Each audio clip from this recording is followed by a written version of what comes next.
தமிழ்நாட்டில் மதுரையில் 2000 வருஷத்துக்கு முன்னாடியே நாசா, இஸ்ரோ மாதிரி ஸ்பேஸ் ரிசர்ச் சென்டர் இருந்துச்சு. அங்கேருந்து நம்ம தமிழர்கள் ஸ்பேஸுக்கே பயணம் பண்ணி போயிருக்காங்க. அந்த இடத்துக்கு தான் இப்போ நம்ம போய்கிட்டு இருக்கோம். இங்கே வாழ்ந்த அந்த ஆராய்ச்சியாளரோட பேர் வந்து கணிநந்த ஸ்ரீ-இகுவன். இதில் இந்த கனி அப்படிங்கிற சொல்லுக்கு கணியர், கணித்தல், வானியல் அறிவை பயன்படுத்தி எதிர்காலத்தை கணிக்கிறவர் அப்படிங்கிறது தான் பொருள்.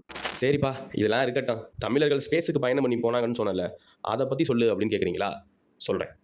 தமிழர்கள் விண்வெளிக்கு பயணம் பண்ணாங்க, அதாவது ஸ்பேஸுக்கு பயணம் பண்ணாங்க அப்படிங்கிறதுக்கான ஆதாரம் திருக்குறளில் இருக்குது. அருவாய் நிறைந்த அபிர்மதிக்கு போல மறுவுண்டோ மாதர் முகத்து.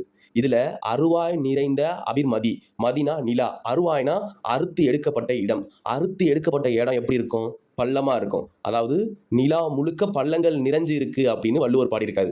இன்னைக்கு இருக்க டெக்னாலஜியை பயன்படுத்தி நிலாவை படம் பிடிச்சி காமிக்கிறாங்க. நம்ம நிலாவை பார்த்துருக்கோம், அதில் பள்ளங்கள்லாம் இருக்கு. ஆனால் அன்னைக்கே 2000 வருஷத்துக்கு முன்னாடியே வள்ளுவர் நிலாவில் இருக்க பள்ளத்தை பற்றி பாட்டு எழுதியிருக்காரு. நேரில் போய் பார்க்காமலே எழுதியிருப்பாரு.